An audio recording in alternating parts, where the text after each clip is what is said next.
Entonces vamos a hacer contacto ahora, luego regresamos con lo del abierto aquí, con José Reveles, especialista en temas del narcotráfico y ya colaborador de la saga. Mi querido Pepe, ¿cómo estás? Me da gusto saludarte. Igualmente, Adela, muy buen día, a la orden. ¿Cómo estás, Pepe? Oye, Pepe, pues se está moviendo mucho esto, ¿no? Con los últimos acontecimientos, sobre todo con el cártel de Sinaloa, con lo que nos hemos enterado del Mayo Zambada, con el que se hayan postergado las audiencias de los Chapitos, de Joaquín y de Ovidio. ¿Qué nos dices de esto, mi querido Pepe?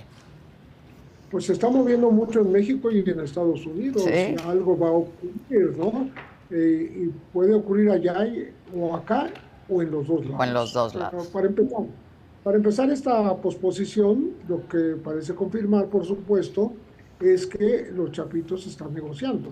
Sí están negociando, ya lo había dicho su abogado, Jeffrey Lichtman, pero de todas maneras, esto lo confirma porque así es como se dan las cosas en las cortes de Estados Unidos, y la corte de Illinois, del norte de Illinois, pues no es una excepción.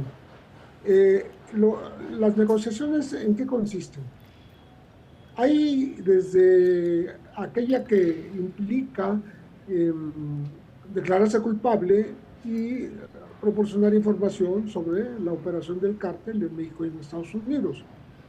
Hay otra como la que logró hacer el Vicentillo, el hijo del Mayo Zambada, justamente, Vicente Zambada Niebla. Él acordó con Estados Unidos, y yo tengo copia de ese acuerdo por escrito, en donde acordó entregar 1.380 millones de dólares, porque a veces eso implica un acuerdo, entregar dinero, y entregó más dinero del que le atribuían al Chapo, 1.380 millones de dólares, y no se le hizo un juicio, no se le procesó, se le dio una prisión administrativa de la cual ya salió, ya está libre. O sea, el Vicentillo está libre y multimillonario, ¿no? Entonces, no sabemos dónde anda, pero está libre. Entonces ahora no sabemos hasta qué punto van a llegar los Chapitos. Tiene mucho sentido lo que mencionaste en algún momento cuando hacías la presentación, que Joaquín Guzmán López, que estaba libre, haya tenido comunicación con su hermano Ovidio Guzmán López, que está preso en Estados Unidos después de que fue capturado en enero del 2023 acá, y luego extraditado formalmente en septiembre de 2023 también, que haya tenido contacto con él y se hayan puesto de acuerdo los dos en juntos operar el engaño al Mayo Zambada. Es decir, convocarlo a una reunión, secuestrarlo, llevárselo a Estados Unidos como parte de esa negociación que ya habrían pactado en esa época. Estamos hablando de julio del año pasado, que habrían pactado en esa época con las agencias de inteligencia de los Estados Unidos o alguna otra autoridad, el Departamento de Justicia. Pero bueno, hayan negociado antes o no, de todas maneras están en esa posibilidad ahora. Es decir, pueden ser unos informantes importantísimos para la Corte Norte de Illinois y pues darle al gobierno de Trump la posibilidad de incursionar más en temas del narcotráfico mexicano, sobre todo ahora, después de que ha llamado a los narcotraficantes, los ha llamado terroristas. Así es. Sabemos que Ovidio se declaró inocente el año pasado cuando estuvo en la corte, pero ya cambió de opinión. Entonces, tiene 5 cargos en contra que implican, pues, por supuesto, tráfico de drogas, inundación de este tipo de productos ilícitos como el fentanilo, eh, tiene lavado de dinero, posesión, importación de armas, etcétera, pero le pueden acumular más. De todas maneras, son suficientes como para dictarle una cadena perpetua. Pero está muy joven como para esperar Claro. a que que lo condenen de por vida, ¿no? Y por eso está negociando. Es preferible convertirse en decir, un cooperador informante y dar información y posiblemente dinero. Acabo de citar el caso de Vicente Zambada, mucho dinero, y lo lo pueden aportar los chapitos, ¿no?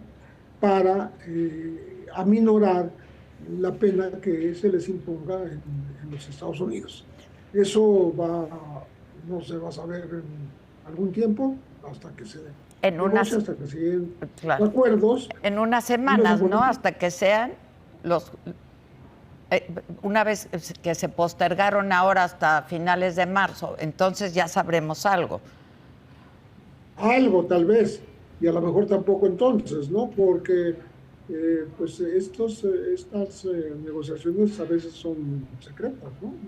Sí, claro. Se llevan a cabo Ahora, por autoridades. ¿qué tipo de información tendrían que dar, Pepe, Ovidio y Joaquín Guzmán? ¿Tú crees que haya bastado con la entrega del mayo o qué tipo de otra información tendrían que dar? Mira, yo creo que ellos son clave para conocer el modus operandi del propio cártel de Sinaloa y conocer tanto la posible protección o ligas que tengan con autoridades de su país, en México, y con aquellos que distribuyen las drogas en Estados Unidos, porque las drogas no llegan a la frontera y se distribuyen solas. Solitas, claro. Alguien las tiene que distribuir y Estados Unidos siempre ha sido renuente a dar a conocer a los capos y a los distribuidores, a la gente que hace llegar las sustancias ilícitas, nada menos que a 27 millones de adictos que hay en Estados Unidos. Es un tema de los adictos que Trump ni siquiera menciona porque no le conviene, porque él tendría que solucionar el problema de los adictos. Él le echa la culpa a los que trafican y introducen fentanilo a los Estados Unidos de tanta muerte, 100,000 muertes al año, pero no es capaz de admitir que no está haciendo nada por disminuir el número de adictos. Al contrario, se han incrementado, eran un poco más de 20 y ya andan en 27, ¿no? Entonces, ahí está todo un tema muy, muy importante.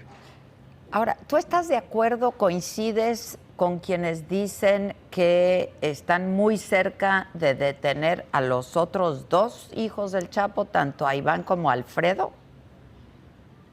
Sí, es excepcional que alguien como el Mayo Zambada se pase casi medio siglo, más de 40 años, burlando a la autoridad y sin ser capturado. No creo que vaya a ocurrir lo mismo con los chapitos. Los chapitos están siendo buscados, están siendo acorralados, están siendo mermados, ojo, porque tú acabas de mencionar 3 de sus principales detenidos, a Kevin López, al Güerito y al Jando, ¿no? Sí, sí. Pero les han detenido a otros, que además son sus jefes de escolta y sus lavadores de dinero, no son cualquier persona, ¿eh?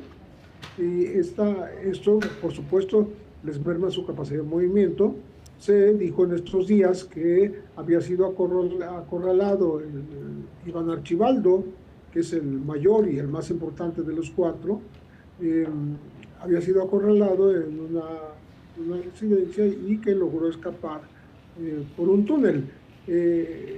Esto lo desmintió Omar García Harfuch, pero pues también desmintieron el hecho de que días antes justamente uno de los colaboradores de Iván Archibaldo le había dado $10 millones a la Guardia Nacional para ser liberado. Después lo volvieron a capturar. Bueno, eso ocurrió y está descrito, está denunciado.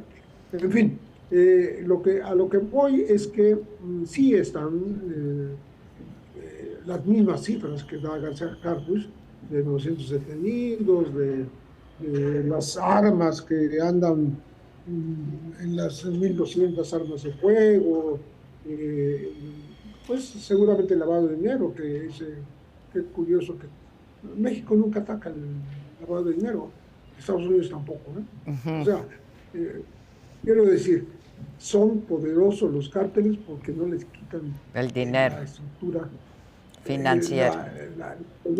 la columna financiera que los mantiene, ¿no? Por eso compran armas, por eso compran blindados, por eso instalan laboratorios, por eso transportan droga, por eso tienen sicarios, en fin, es un tema, es otro tema largo, pero es la verdad. Al no tocarles la estructura financiera, pues los dejan incólumes porque tienen el poder de sustituir a todos aquellos que se les capturan o se les extraditan o se les encarcelan, ¿no? Esa es la verdad, ¿no? Entonces, volvemos a las cifras optimistas de García De Garza. Harfuch, que en efecto se hizo un decomiso importantísimo de más de 1 millón de pastillas de fentanilo, eh, que le dio gusto a Estados Unidos, nos felicitó por esa acción exitosa, etcétera, etcétera, pero las cosas ahí siguen y volvemos a lo que estábamos comentando. En efecto, esto implica que están siendo acorralados los chapitos, particularmente Iván Archibaldo y su hermano Jesús Alfredo, que son Guzmán Salazar, hijos de Alejandrina. En cambio, los dos que están en Estados Unidos son sus medios hermanos, tanto Ovidio como Joaquín Guzmán López, hijos de Griselda. Entonces, eh, todo esto hace pensar que no, no hay capo que no caiga, y va a caer. Va a caer en su momento y no hay duda ninguna, absolutamente ninguna duda de que van a ser extraditados a los Estados Unidos, porque México no se ha quedado con ningún capo importante en todos estos años. Hablo de hace décadas. Ahora, Pepe, corrígeme, pero pareciera que se están yendo más la autoridad en contra de la facción de los Chapitos. ¿O no nos hemos enterado de detenciones tan importantes del lado del Mayo como las que han habido del lado de los Chapitos? Mira, siempre aparecen sospechosas estas detenciones, estos ataques, estas presiones, vamos a decir, esta búsqueda de este allanamiento de casas de seguridad, residencias, este hallazgo de laboratorios contra un solo grupo, ¿no? De los varios que hay. Y como todos sabemos, desde que el Mayo fue llevado a los Estados Unidos de manera ilegal, como él dice, con toda la razón, porque es cierto, Pues sí. él sufrió un secuestro internacional, ¿no? Desde entonces, Sinaloa se dividió. Ya venía sufriendo algunas confrontaciones, pero ahí terminó de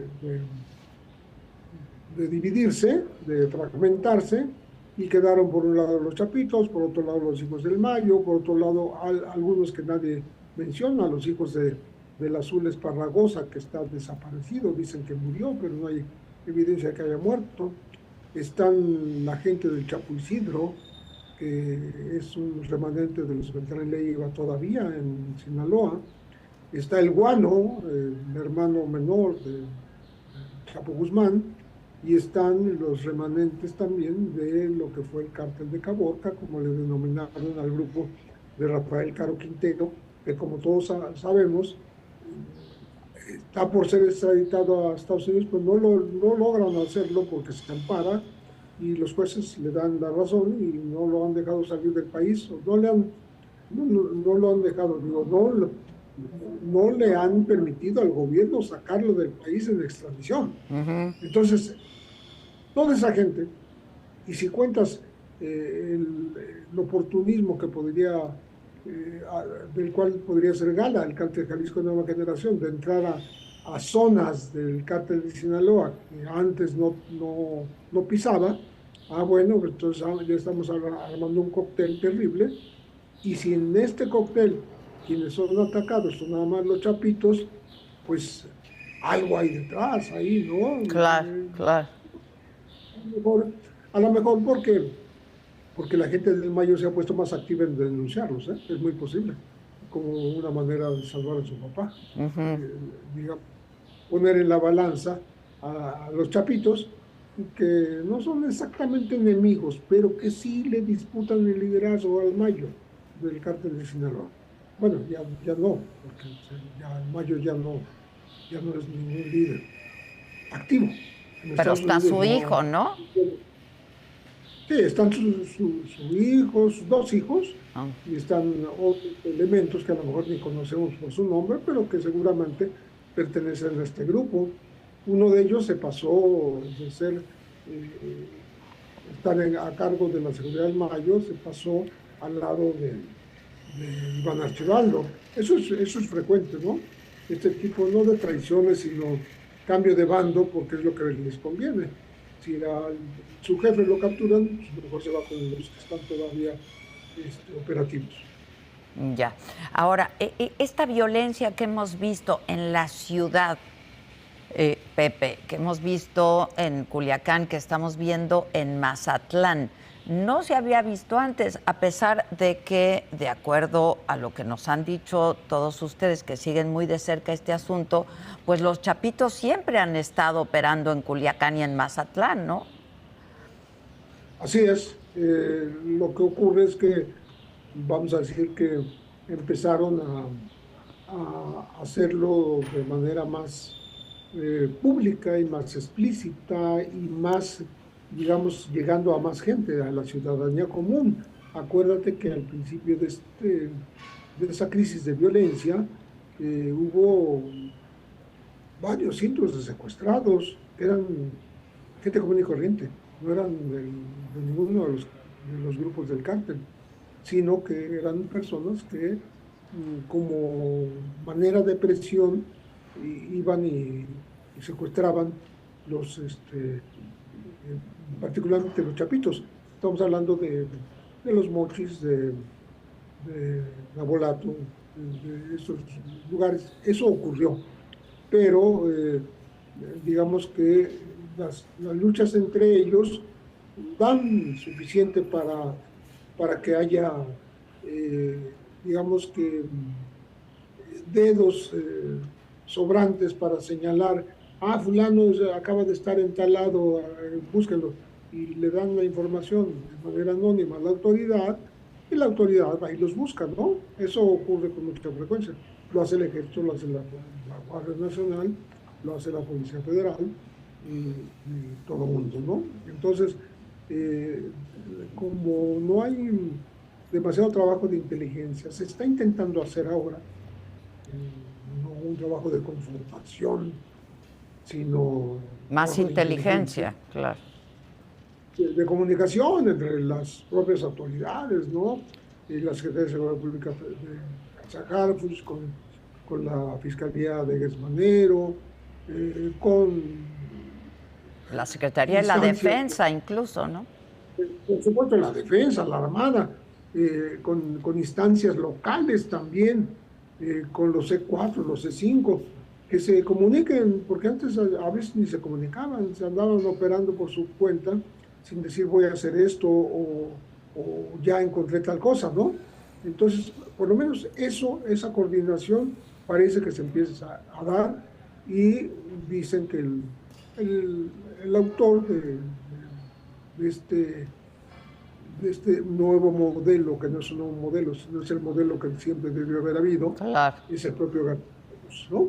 Porque se le ha puesto incluso a veces ante la opinión pública por encima de las acciones de la propia defensa y de la Marina.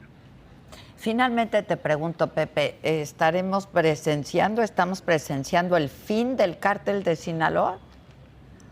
El legendario cártel de Sinaloa, el más grande e importante del planeta, pues. Pues como estaba conformado, sí, estamos acercándonos, si no al fin, por lo menos a la balcanización, a la dispersión, lo cual lo debilita, ¿no? No, al no haber una figura y un grupo hegemónico como lo ha habido durante décadas, pues empiezan a darse las divisiones y las peleas entre ellos, que es lo que ha pasado en otros lugares de la República.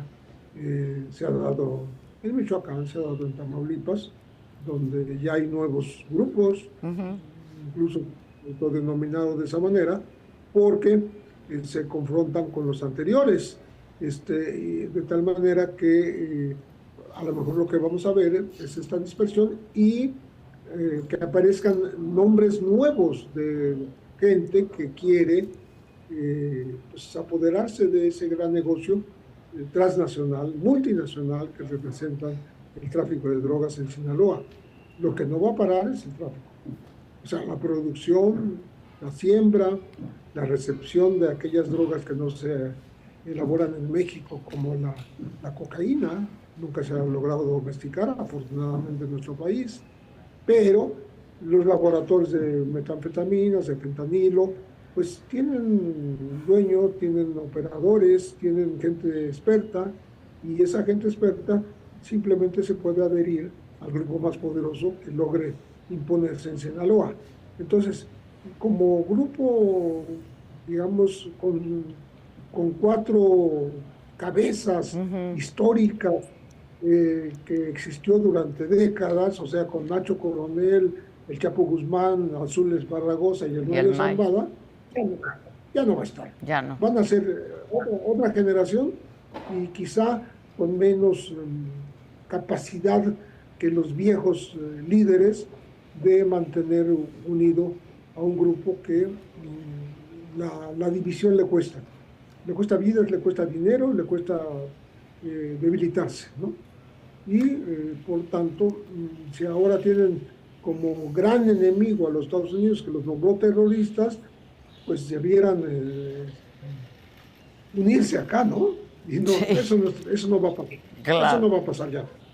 Oye, Pepe, tú, pues que has investigado este tema durante tantísimos años, que has escrito sobre este tema, cuando nos dicen ya le están pisando los talones, ya están tras de él, ya los van a detener, ¿qué quiere decir esto? ¿Dónde están? ¿Dónde se van? ¿Y qué quiere decir que, porque ayer trascendió que Iván Archibaldo estaría en Badiraguato, ¿dónde están? Que no los encuentran, pues. Mira, cuando eso se ha demostrado históricamente en México, cuando un líder empieza a ser nombrado con tanta frecuencia, se le da tanta publicidad, se le, incluso se le empiezan a, a difundir sus corridos. Cuando se hace una leyenda viva, es que están a punto de capturarlo. Pasó con el Chapo, ¿eh? Pasó con todos. Entonces, yo creo que el hecho de que se esté mencionando tanto en los últimos días, a mí sí me da la impresión de que algo está detrás, algo están esperando encontrar y declarar un triunfo sobre estas fuerzas ilegales, ¿no? Lo que se lo atribuye a México, que se lo atribuye a Estados Unidos, es otro asunto. Porque además, sí, Estados Unidos colabora, ¿eh? Porque esté enojado, esté tratando de imponer aranceles, esté nombrando a los terroristas, esté amenazando con enviar más drones, a lo mejor artillados, que esté amenazando con atacar en su propio lugar y destruir sus laboratorios a los productores de fentanilo. Aunque esté haciendo todo eso, hay una cooperación tradicional entre México y Estados Unidos de información que recibe México y Estados Unidos tiene bastante tecnología avanzada que implica saber más o menos los movimientos de estos grupos y por eso creo que sí están a punto de ocurrir algunas capturas importantes. Ya. Pues estaremos atentos, Pepe. Como siempre, te agradezco muchísimo y tu generosidad y tu buena disposición. Muchas gracias. Con mucho gusto, Adela. Gracias. Buen día. Muchas gracias.